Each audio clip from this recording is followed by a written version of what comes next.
All right. Hi, everyone. My name is Tyler. I hope you've had a good day.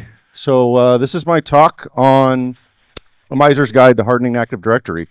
So if you're not here for that, you're in the wrong room. I need you to figure that out on your own. This is my first conference talk. So I got a C+ in public speaking, so you're in for a treat. And I have ADHD, so you're in for a bit of a ride. So let's do it. All right, some more about me.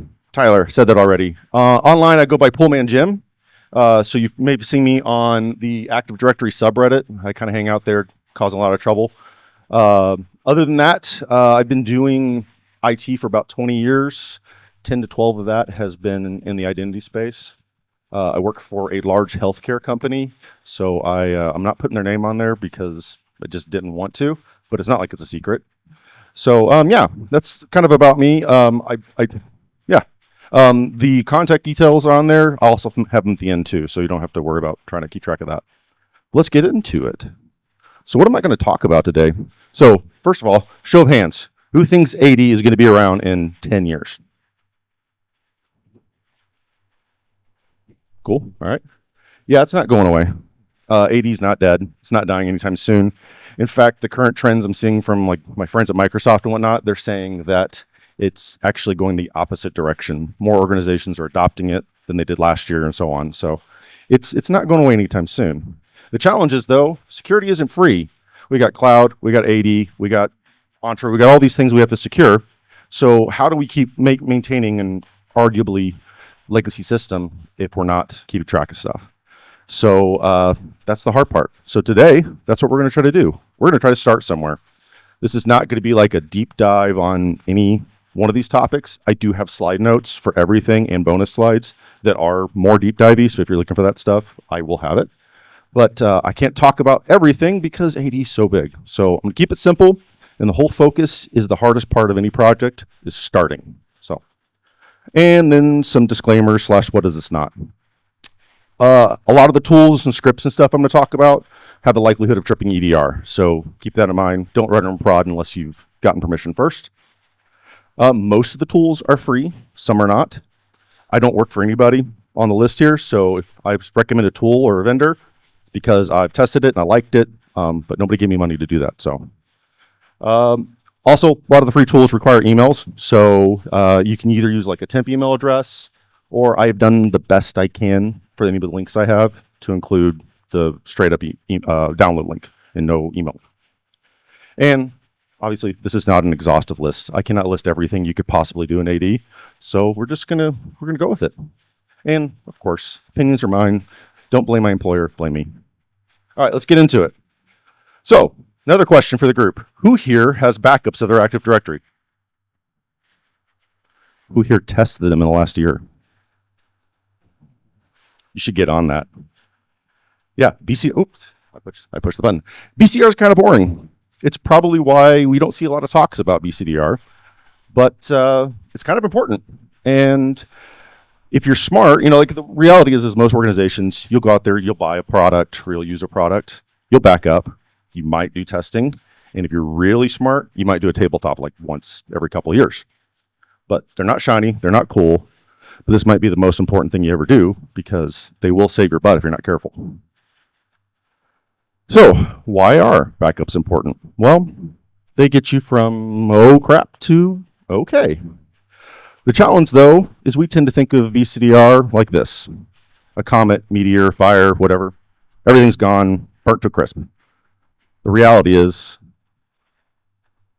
what happens if you see that screen? I like to call this the red screen of F, by the way.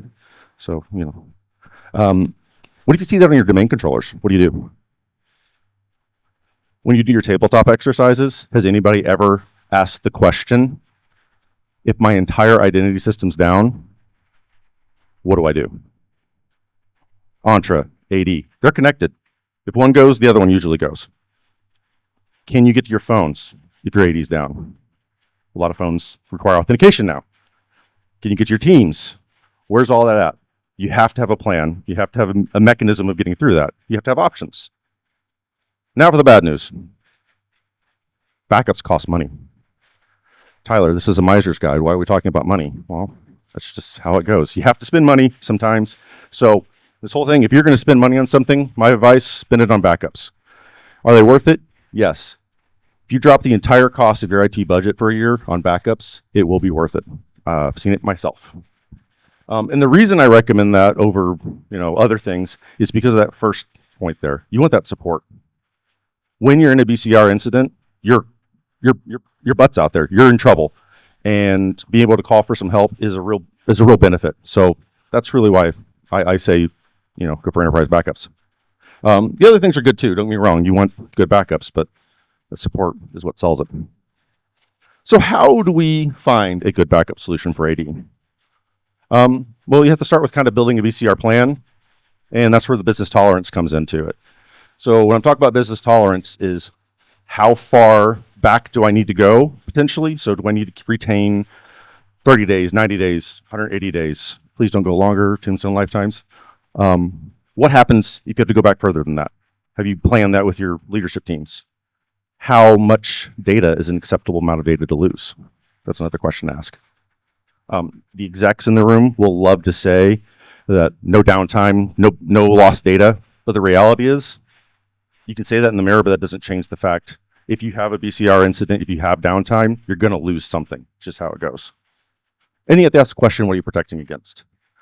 We like to think the meteor. I like to think of the red screen of F. That's where I kind of go for it. All right, what are our technical requirements? Well, the obvious one is, can it actually restore? You'd be surprised how often that answer is no. Can it restore AD? Is the kind of the specifics on that. Can it be secured? AD backups, what do they have? The AD database. What's in the AD database? Passwords or password hashes, but can it be secured? You don't want to just drop this backup on the network and expect anybody to go get to it. You want to harden that. So it needs to have RBAC, role-based access control, and it needs to have encryption on it. So make sure it can be secured. Is it supported? I know I talked about support, but you want to make sure that you have somebody to call if you need help. Is it resilient? So this comes back to a couple of things. The first is, can it be protected against the red screen of F on your backups? Can you make sure your backups aren't going to get cryptoed? Can you actually get to your BCDR solution while AD is down? You'd be surprised how many BCDR solutions have a dependency back on AD. That's a problem. So, and then the other thing to think about is the 3-2-1 rule. If you haven't heard of this one, 3 copies of your data, 2 physical media types. I personally think cloud and on-prem count as physical media types in this case, and one of those has to be offsite. The offsite thing, cloud doesn't count because the network spanning and stuff with cloud and on-prem, cloud may as well be in the same bubble at this point. There's no difference there. So actual offsite location. And the plus ones kind of come out in the last few years. One of those copies should be write protected or mutable or something like that. Oh, by the way, VM snapshots are not backups. I'm say it again, VM snapshots are not backups. Despite what your vendors might say, they are not backups. I can go into this like forever. Really comes down to they have the same problems as regular backups, and you also introduce the dependency on the underlying VMware systems, or VM systems, excuse me. So the snapshots are not backups. All right, let's talk about some real solutions. Tyler, you put Windows Server Backup up there. Is that a real solution? Yes. Why? It's free. Free and okay, or somewhat okay, is better than not free and not used. Windows Server Backup is available. You can restore Windows from it. It is still supported by Microsoft. It works. It's not the best. It's not the prettiest. But it's what you got. Also, we're talking about the immutable thing. It is not immutable by default. So the way you can get around that, off-the-shelf NAS solutions usually have some sort of built-in immutable storage. So you have warm, write once, read many, or they'll just straight up call it something else. Pretty much anything off the shelf. True NAS could do it. I put Azure on there because we are in the cloud world. So for the cloud hipsters, yes, you can use Azure backups. They're not great for this kind of recovery though, because of some of the dependencies and the weirdness with how Azure works. But it can be done, just not my favorite. Okay, those are okay. Let's talk about something crazy. So who here has used an IFM install before? Install for media.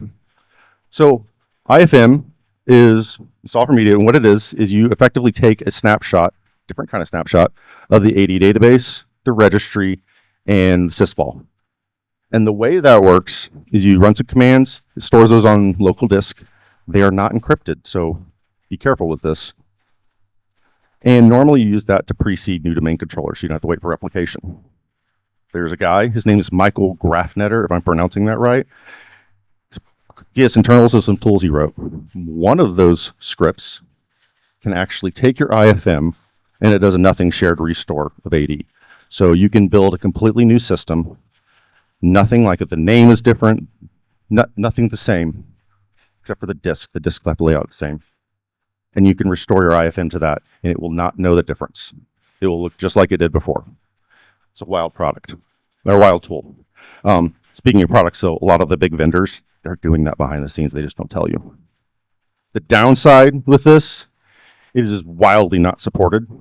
If you call Microsoft, they might help you, and you're kind of on your own because it's all free. It's extremely manual. Like there's no like automation within that. You kind of have to do it yourself. To that end, the bottom thing, not so enterprise. That's something I'm working on. It's actually a wrapper for the other thing. It'll be in my GitHub in a couple weeks. Sorry about that. All right. So kind of wrapping up the plan here. Get a backup solution. Make sure it can do AD. Make sure it can restore the full forest. And make sure it's secured and resilient. Make sure you're not using snapshots. And for the love of God, back up multiple DCs. And test your backups. All right. Let's stop talking about backups for a second. This is my favorite slide. So when I was, putting in a talk to do this for the first time, they send you like a guide of how to do talks right. And one of the rules was don't put more than 20 words on the screen. So I put all the words on the screen. But seriously, this is not, the words aren't important. The idea is important. This is what cybersecurity looks like anymore. There's 1,000 tools. If you're in the identity space, there's even more tools. If you're doing AI, there's even more tools. There's tools. And the challenge that we run into is we get so wrapped up in tools that we stop thinking about what we already have. And we start chasing the shiny. So my suggestion here is pause. Don't go buy new tools. Look at what you have. See if it's deployed all the way. See if it can do what you need it to do. It may not, and that's fine. But you have to do that. Also, keep an eye on your vendors. They love to tell you to do things with this you shouldn't. And ask questions about your cybersecurity tools. A lot of times we just kind of put this implicit trust that, it comes from this big name cyber vendor. It's safe, right? I can give it domain admin. It's not going to cause any problems, right? Who's auditing the auditors? Who's looking at that? Push back. Fight for it. Not saying these are bad tools, just saying they need some scrutiny too. That said, when I talk about tools, we're getting into like the performance stuff. And so this whole thing is framed on operational risk is still risk. We spend a lot of time talking about cyber stuff in the security space and like what bad things can happen with, hacks and whatnot. The reality is operational risk is still risk. If the system is down, the strong bad, the system is down. If the system's down, is that any better to the business than if the system is compromised? Think about that. So we need to have a plan. What do you have already? We have SCOM. Most places have SCOM. Some have SCOM. If you're running System Center at all, you'll have SCOM. I hate SCOM. I hate it so much. But keeping to my own mantra, it is there if you've already got it, so use it. But don't use SCOM. Here's my recommendation. Use Zabbix. But Tyler, there's a lot of other tools out there. Why are you saying Zabbix? I don't care what you use. This is the one I like. Zabbix is free. You can pay for it, but it's free. It does all the things you need to do to monitor. The biggest downside I've had with Zabbix is it is not like Windows friendly out of the box. It's very Linux focused. Like when I was trying to set it up originally way back when, I couldn't find any AD templates. Or I found them, they just were terrible. So on my GitHub, I have AD templates. I'm not saying they're perfect, but they're better than what I found online. So if you're into that, go check it out. Talking about performance, let's talk about some of the stuff you need to do to kind of get this off the ground. Okay, We need to get a solution. It's going to take time to get it off the ground. Where do I start? Configure advanced audit policies. Now, there are two types of audit policies. There's traditional, they suck. There's advanced, they're better. They're more granular. They're really good, honestly. The two are incompatible. If you have them both enabled, you're going to cause problems. Go for the advanced, please. As far as which ones, look at the baseline stuff. I'm going to talk about that a little bit later, though. Data collector sets. These don't get a lot of love. They are really great at capturing all the kind of performance events and event logs and putting them into like a nice package to kind of store. The downside, they're per system. They're kind of clunky. They do get the job done. My advice with data collector sets is they're really great for troubleshooting. If you have like a reoccurring incident that kind of keeps popping up, data collector sets are a great way of capturing a tremendous amount of data that you wouldn't normally want to capture. Also, if you're kind of building out like your own Zabbix templates or pick your tool of the week that doesn't have templates, the data collector sets have a built-in AD template for them that would be a great place to start like picking out settings from. So I recommend that. But get a tool. It's really the bad thing. Whatever you want to do, don't have to use Zabbix. Find what you like. Oh, and please look at your tool. Like whatever you do, having all this data is important.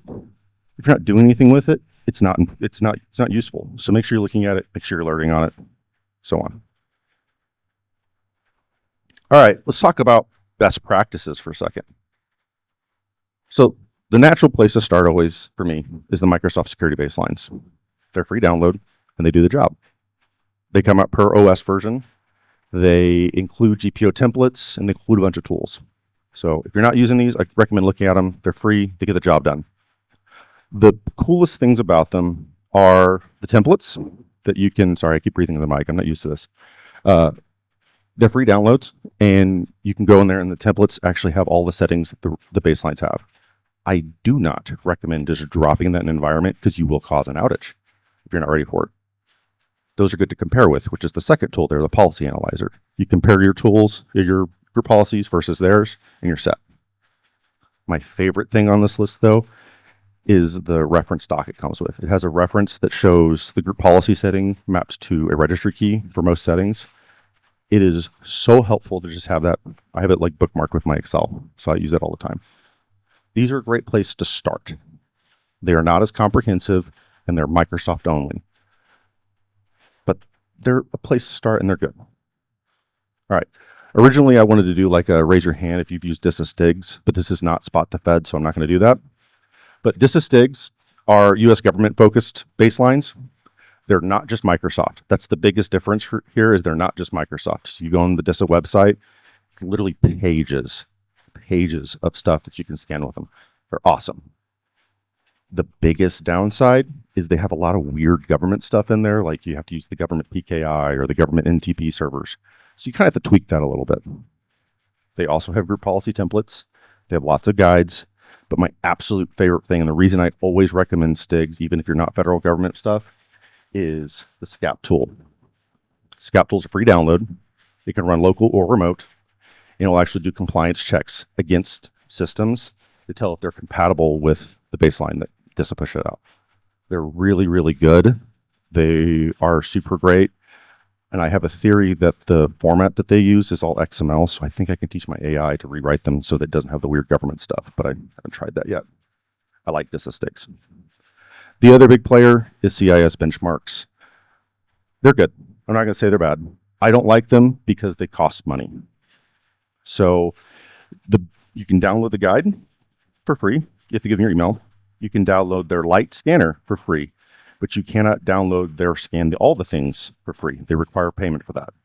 And it's not like super cheap either. So I like them, and there's a lot of things that use them because they are really good. But that's the thing I found the limitation. I've not figured out how to get around that yet. They're extremely comprehensive though too. So, all right, let's talk about some individual settings and what to do about them. So LDAP signing and LDAP S. There is a setting in group policy that says require signing.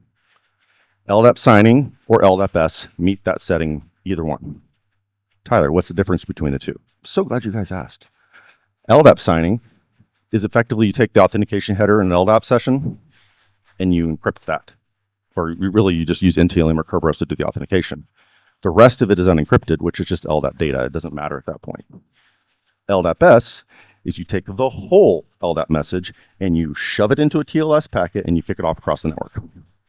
The difference there is LDAP-S requires PKI, whereas signing is just using the native Windows auth. The big reason to do these is simple binds. A lot of things still use simple binds. If you didn't know, simple binds is basic auth. It's plain text password on the network. It will be gotten. You can log for this. There's a lot of information out there on logging it. Microsoft's been trying to kill it for years. The other one I'm talking about is SMB signing. SMB signing is truly wonderful. It protects against man-in-the-middle attacks and helps with NTLM relay stuff. The crazy thing about this is just about everything supports it. It's been around since like 95, I think. I can't remember the exact date. Everything supports it for the most part. So it's easy to get in there and it has few consequences. So I'm obviously do some testing, but I've seen SMB signing rarely cause issues. NTLM hardening, this is kind of like a whole bucket thing. So in October, Microsoft is going to try to kill NTLM on server, or NTLM v1, on server 2025. And like Windows 11, I think 25H2 or something like that.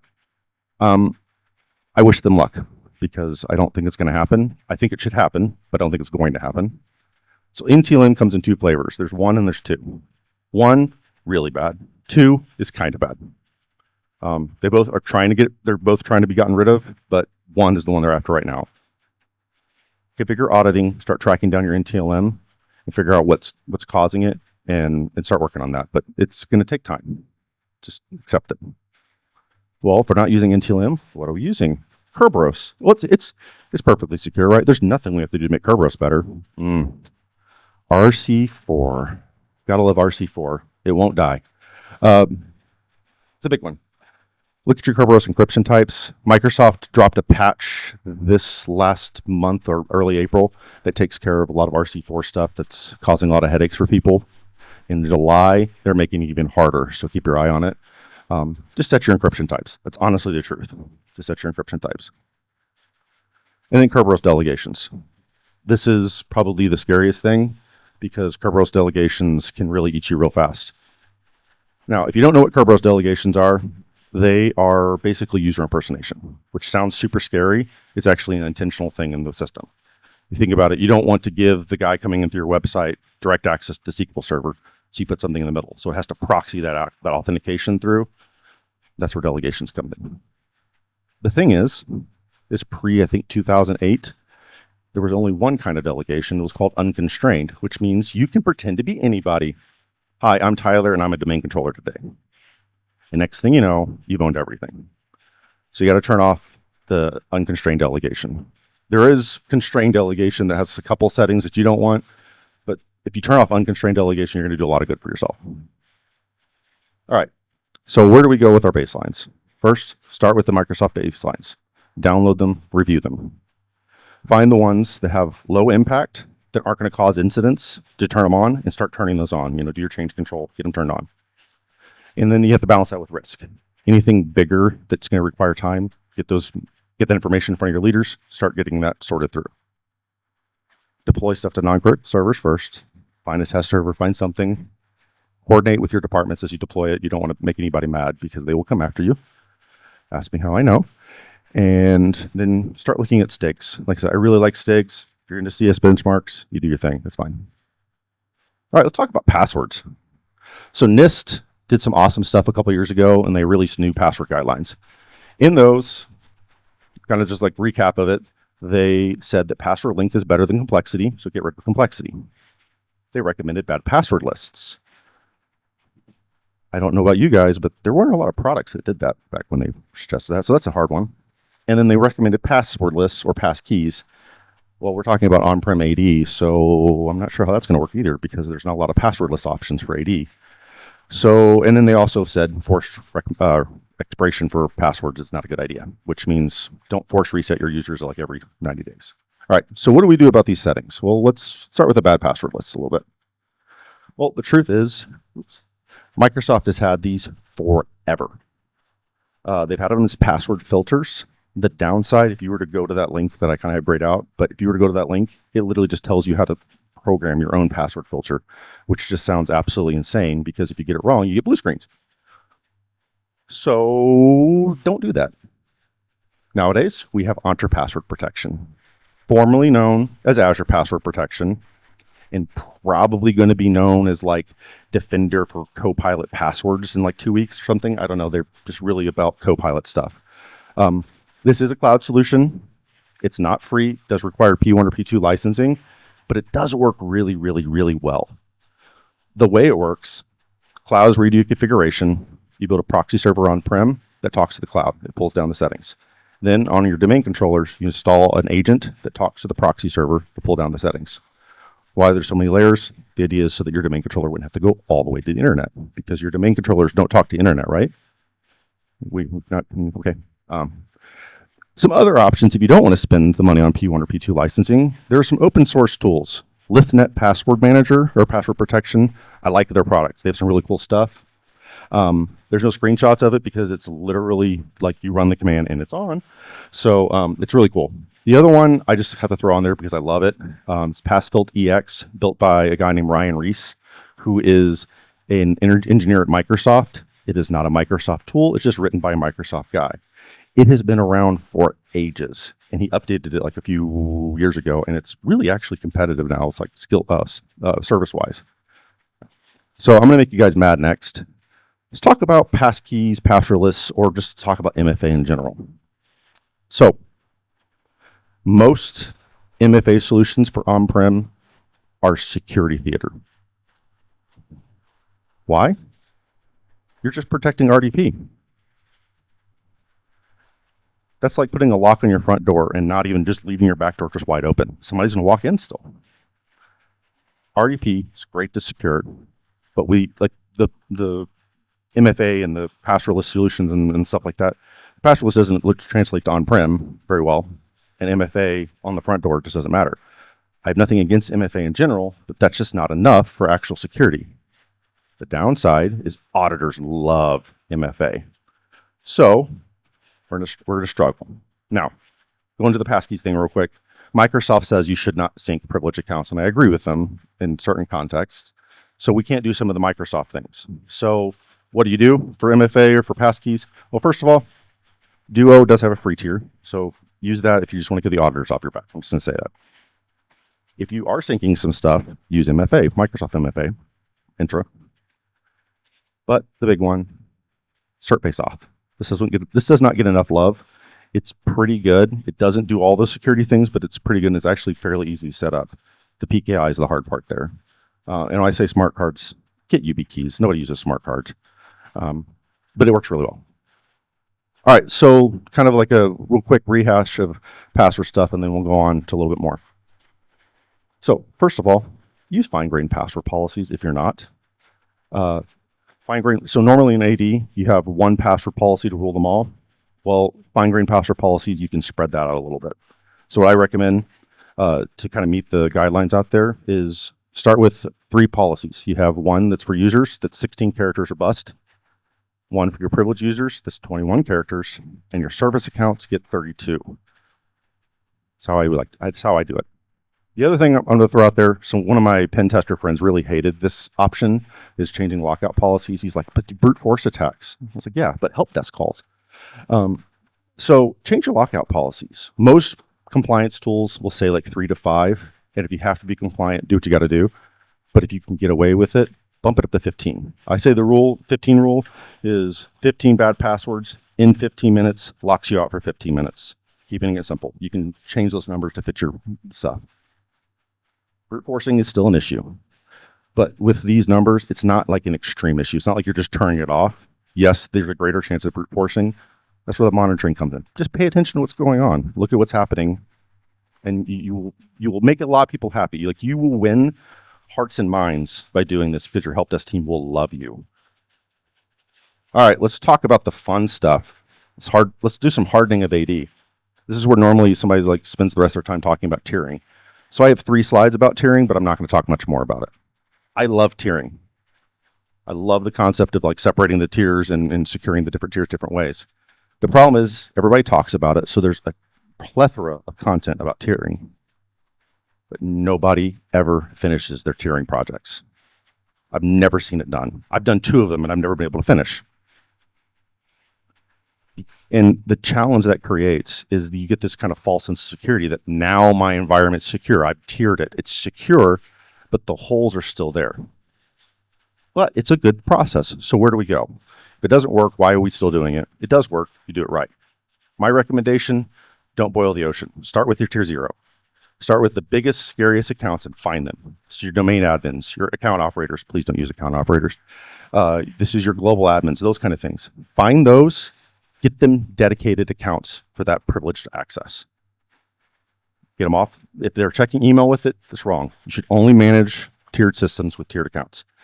And then find where those dependencies are. And that one is where things fall apart with tiering projects. People don't ever do that next step. How much access does SIEM have on a domain controller? SCOM. What about your EDR? We can't touch EDRs. They're perfect. They're flawless. We have to trust them. Well, that's what happens when you can't trust anything. Zero trust, right? We're putting these stuff on our stuff and we're not actually looking at them and securing them fully. So we got to be aware of that. So where to get started with tiers? I recommend secure jump hosts first. All of my security friends hate me recommending that because you have to go pause. Pause have the same problem as tiering. If you don't go all the way, you leave a lot of vulnerability holes. So just admit from the beginning that we're going to be doing secure jump hosts and you'll save yourself some time and frustration. Graduate to pause. That's where I want you to go. Use the protected admins group, protected users group. This one does not get a lot of love. And the reason is because people have had bad experiences with it. If you're intelligent and smart about how you set it up, you will have a really successful deployment. Generally, just do it with your highly privileged stuff first. Do your tier 0 and don't worry about anything else. Do not put your break glass, your SID 500 account in there, or service accounts. You'll cause some issues. And then I said it already, please use dedicated accounts for your privilege management. Please don't check your email, that kind of stuff. All right, real quick, how do I find this tier 0? I recommended that earlier. You find it. I want to recommend 2 tools. They both might trip EDRs, but one of them definitely will. The first one is Simperis's Forest Druid. It's a free tool. It does very similar things to the other one, which is Bloodhound, that does attack path mapping, and it tells you these things. They both have pros and cons. The Simperis one is less likely to trip EDR, and it's a good place to start kind of playing with it. It's free download, super easy to get set up, just kind of requires some work kind of getting it to really show everything you want to see. All right.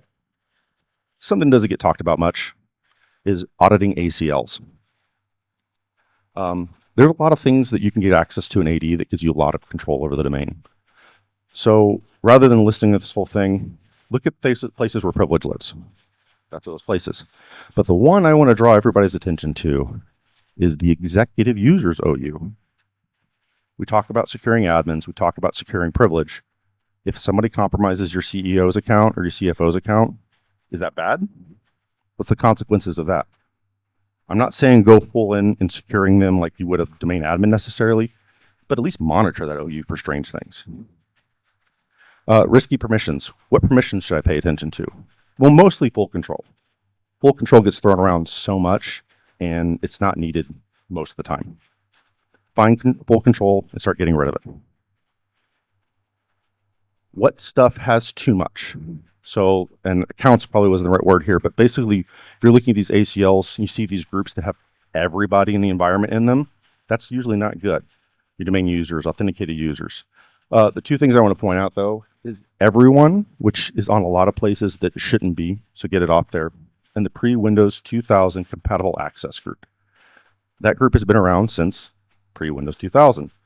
And the idea is it gives a lot of access in the domain, and by default, either everyone or authenticated users is in it, and it's just too much permission. So start ripping that out, and you'll save yourself a lot of headaches.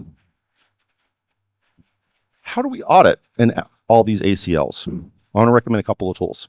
The first one is by a friend of mine. He's a pen tester. He's been doing this for a while. It's AD Delegator. I hate the name, but I love the tool. It is specifically focused on finding permissions and ACLs that are compromised usually during attacks and pen tests. So he really focuses on the things that actually matter. The other one is the AD ACL scanner. It's very similar, except it just dumps out all your ACLs into a big report. And so it makes it a little bit easier to view. I recommend using either of them. There's a decent chance they'll make your EDR a little upset though. All right, let's talk about hardening service accounts for a minute. So what is a service account? Talking about like traditional on-prem stuff. Let's not talk about Entra because that could take forever. Well, a service account is an account that runs a service or has a spin. What's a spin? A spin is a service principal name. Service principal names are part of the three-headed dog of Kerberos. So Cerberus, Kerberos, same thing. You have the KDC, the domain controller head. You have the client head, which is the part that's requesting access. And you have the server, or service, as I like to say more because I think it's more accurate, that is the thing being requested access to. And so SPNs are the means of identifying services on a Microsoft network. They have a kind of a standard format. There's a whole bunch of them out there. Well, what do we do? What do we do once we start finding these service accounts? How do we harden them? Well, first you have to find them, which is a whole thing by itself. Like literally, you can do an entire talk on just finding service accounts. I have a article in the notes a friend of mine wrote that is wonderful. It's probably like, it should be like printed and put into every AD training everywhere. It's really good for that. The next thing is find those service accounts with passwords that are older than 365 days and reset the passwords. Obviously work with the team, so create outages if you don't, but get those 365 passwords out of there because they're going to be too old. Find any account that's not a dedicated service account that has a spin and get rid of its spin or make it a dedicated service account. There's queries for do that. They're in my notes. Don't worry. You can find them there. Find accounts that have access as log on a service. That's a little bit harder to do because you have to go look at those individually, but it's worth doing. But the big one is use managed service accounts. So I'm going to talk about two types of managed service accounts. The first is group managed service accounts. If you're not using these, this is a bandwagon to get onto. They manage their own passwords, they manage their own service principals, and they're non-interactive by design. You cannot log into them interactively. You can get a shell if you're crazy and use PSExec, but don't do that. They work on multiple systems. They are extremely hard to Kerberos, which is the primary attack against service accounts. The big downside with them is they're Windows only. Now, there are some articles out there saying that you can do them with Linux and stuff. It's not supported, so I don't recommend it, but you do what you want to do. These are great. If you're not using them, please start using them. You'll run into challenges with applications that request passwords. Like it puts a password prompt up there wanting the username and password. A lot of times those won't work with GMSAs. So that's where they kind of struggle. App vendors still struggle with GMSAs for some crazy reason. The other one I'm going to talk about is brand new, and I'm going to talk about it, but I'm going to tell you not to use it yet because I think Server 2025 needs a little bit more love before it should be prime time in production. But these are DMSAs, delegated managed service accounts. These are straight up black magic. Like they blow my mind. So the idea here is rather than replacing service accounts with GMSAs, let's link the two together and completely abandon the traditional service accounts password. They're completely not used anymore. So the way that works is you set up the DMSA and you point it to the service account. Then when the authentication occurs behind the scenes, AD detects that, oh, it's a legacy service account. It uses machine identity and machine authentication to determine that that's actually coming from a valid source. And in the network stuff, it flips the password to use the DMSAs instead. So the service account has no idea this is happening. And just everything goes on as normal. It's really neat. It's brand new. I am not an expert on it, but I put links in this stuff from people who are. Did have one big exploit with bad successor. I think that's mostly been patched now, but there's still some access issues that can still cause it. So I recommend taking a look at those, but give 25 some time to bake.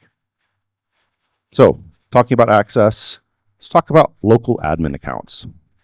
So who here uses Laps? Who here knows that Microsoft changed Laps a couple years ago? Yeah. Laps is amazing. If you're not using it or something like it, I recommend it. So there's two versions of Laps. There's Legacy Laps, which has been around for a while. And there is Windows Laps, which has not been around as long as the new one that they released.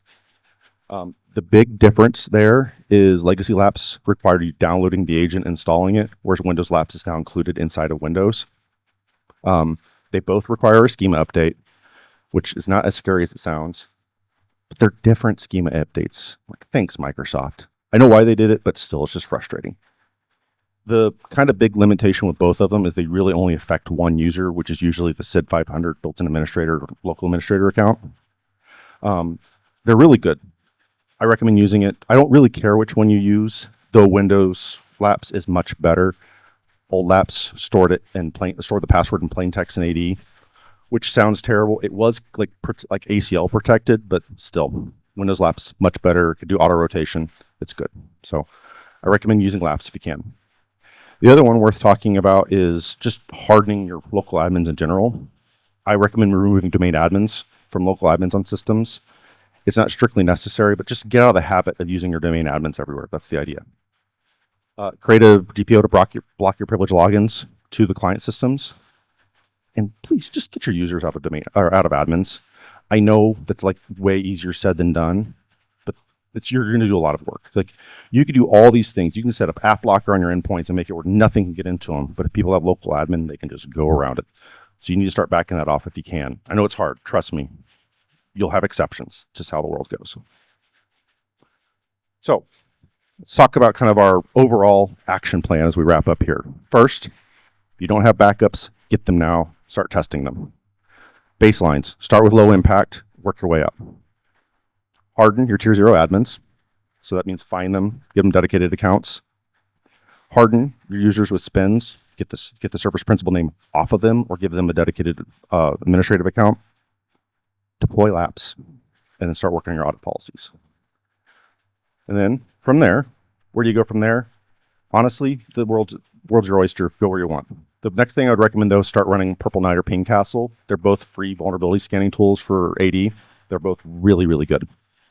What they recommend, start working on that.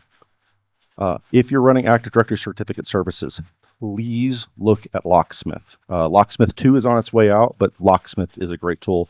The dev puts a lot of energy into it. It's a really, really great tool. Do your SCAP scans, look at your backups again, and then start working your big projects. Those will take time. Just start one thing at a time. That's kind of with the the securing of AD that I've done it really methodically, like one step at a time, slow, and you build that momentum, and it starts becoming this kind of like juggernaut. You're just charging through things at that point. All right, that's all I have for today. So, I will have the GitHub. Will have my slide deck. Also, I recommend checking out the R Active Directory wiki. I spent a lot of time curating that. I've got thousands of resources on there at this point. A lot of tools that we've reviewed. That's good stuff. Hit me up on any of the socials. And then the QR codes, my LinkedIn and GitHub. Also,